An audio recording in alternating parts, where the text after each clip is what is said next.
الرحيم weli waxaan ku dhex jirnaa barashada bilowga video editing ama kala shaandheynta ama habka loo kala shaandheeyo video aad doonaysid iyo kuwaadan doonayn.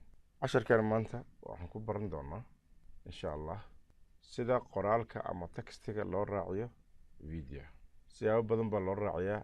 habka bilowga ayaan tusaale ka qaadanaynaa. qayb ka mid ah ayaan insha Allah taala eegi doonaa. مثلا barnaamijkan horaan usoo edit gareynay ama usoo kala shaandhanay. magacii waxaa la yidhaahdaa horumarinta nafta. laba hab ayaa loo samayn karaa. marna waxaa lagu dul qoraa sawirka, marna waxaa lagu sameeyaa background ama sawir kale dushiisa. ugu horeyn su-aasha isweydiinta leh waxa weeye sidee ayaa backgroundka loo soo dhex dhigi karayaa project hore kuugu samaysnaa. waxaa loo soo dhigi karaa siyaabo fara badan. mid ka mid aan eego. backgroundka waxaad ka dhex dooran kartaa library-ga ama waxaad ka dooranaysaa qaybta graphics-ka.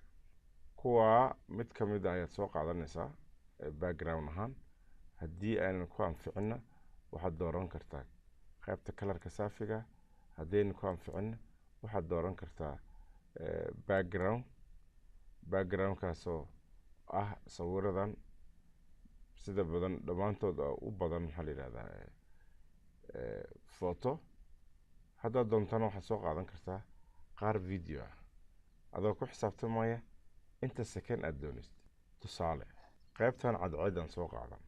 sidee loo geyn karayaa timeline-ka? waxaa loo geyn karayaa adiga oo fartaadii murdisada ku qabta markaa sameeya ama isticmaala qaybta la yidhahda drag and drop oo copy and pastigii. soo jiid waxaad hordhigtaa sawirkaaga ugu horreeya barnaamijka ama projectiga ama halkii aad doonaysid adiga. okay ku sii daa. iminka waxaan haysanaa waa 3 second. 3 second sidee 4 5 6 7 8 10 inta aan doonaan uga dhigi karnaa. qaabo badan baa looga dhigi karaa. qaabka koowaad waxa weeye inaad mouse-ka sidaa u saarto oo aad dhanka midig aad u sii jiido ilaa iyo tirada aad doonaysid ama inta second aad doonaysid durationkaaga ama waqtigaaga ilaa aad ka gaadho. hadda 8 second ayuu joogaa. sekimada waa kuwa halkaa inoogu qoran. 8 second baan haysanaa. haddii aad saa doonayna hab kale waxa habka labaad waxa weeye kii hore control z dheh dib u noqo. isagii double click dheh 2 jeer click garay. halkaa waxaa ku qoran waa 3 second. 3 second ama waxaad ka isticmaashaa keyboardkaaga ama falaadhan kor u socota. ta kore markaad taabatana tirada way sii kordhaysaa. tan hoose markaad taabatana tiradii way isdhimaysaa. okay tan 8 markaa dib ugu noqo halkii sawirka ku yaalay tuuji ama click garay. sawirkii 8 second buu ku tagay. qaybtan waa qaybta background-ka oo keliya. haddaba isweydiinta waxay tahay sidee ama habkee ama qaabkee ugu habboon oon ugu qori karnaa wax. qoraalka waxaan ugu samayn karnaa 2 qaab ama 2 hab ama 2 nidaam baan eegaynaa. ta koowaad oo ah t oo qaybta kore library-ga markaad tida taabsato waxaa kuu soo baxaya qoraallo hore u samaysnaa oo project ah oo aad bedbedelin karto. qoraalka ku cajibiya ama animationkii ama qaabkii ku cajibiya ee animation ahaan iyo qaab ahaan kaa ayaad soo qaadanaysaa waad hoos dhigaysaa. ka labaadna waad arki doonaa. ka koowaad bal horta marka hore aan eegno. okay matalan qaybtaanaan soo qaadan. qayb kastoo aad tuujiso halkaas ayay kaaga soo baxaysaa ama tan labadaba kii aad jeclaysato. marka qaybtan way soo gelaysaa wayna ka baxaysaa. marka sidaa darteed isna waxaad samaysaa drag and drop. isna waa 3 second sidooda joogtada 3 second. si aad u badsato waxaad tidhaahdaa ama waad jiidaysaa sidii tii hore kale background-ka kale intaad doontad ka dhigo. haddaadan doonayn waxaad tidhaahdaa control z double click dheh isna tiradiisii waa halkaa kugu qoran asna falaadhi kor u jeeday ilaa iyo intaad doontaysagee 3 ku dar for example tooji saasoo ku balaartay markaas la sin bilow iyo dhammaadkii iyo intaba si yaroo qurux badan markaas kadib waxaa samaysaa double click isagii samey double click markaad samayso haddana double click kala dheh intii shaashadda ahayd si aad magaca ugu bedelato magaca wuxuu ahaa horumarinta nafta wala horumarinta nafta markii aan saa u samaysanay ama uu noo qormay hadba halkii aan doono ayaan geysan karnaa bacdama uu titlekii haddii title ahaan uu yahay dhexda gee haddii uu subtitle yahayna xaggaa hoose keen haddii kalena korna waad geyn kartaa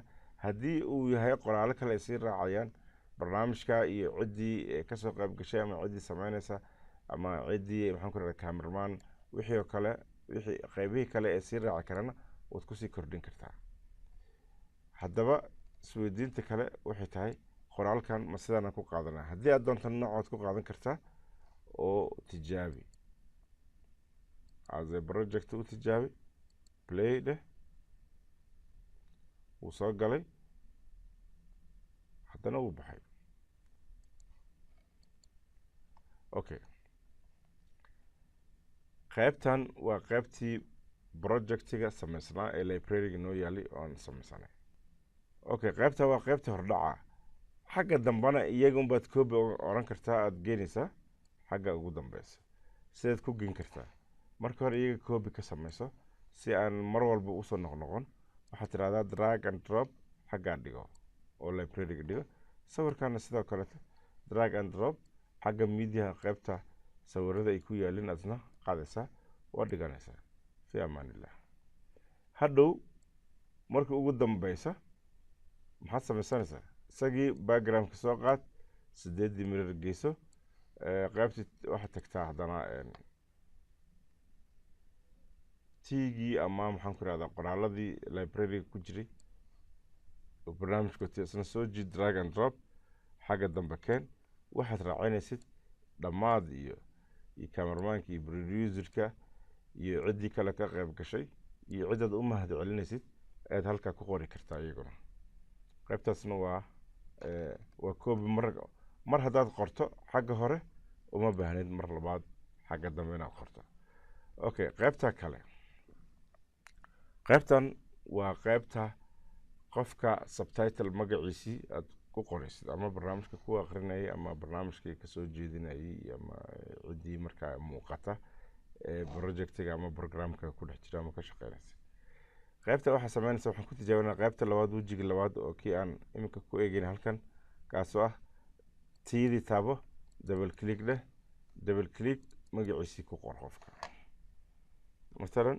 faad okay faad markaa saa halka ugu qarmo toos waxaad u tuujinaysaa amaad click garaynaysaa halka mouse-kaagu yaalo unbuu kuusoo dhigayaa click dheh toos ayuu kuu keenay waa 3 second intuu soconaya si 3 second aad uga badsato sida tii hore kaleesna click dheh halkaa boodboodaysa secondka ku kordhi inta aad doonaysid dib ugu soo noqo click garay ama tuuji ama riix wuxuu ku noqday inta aad doonaysay marka eeg animationka aad doonaysay ma yahay mise maaha بسم الله الرحمن الرحيم السلام عليكم ورحمة الله وبركاته كلنتي وناكسن مeel kastood naga daawanaysaan okay haddii aad doonaysid inaad wax ka bedesho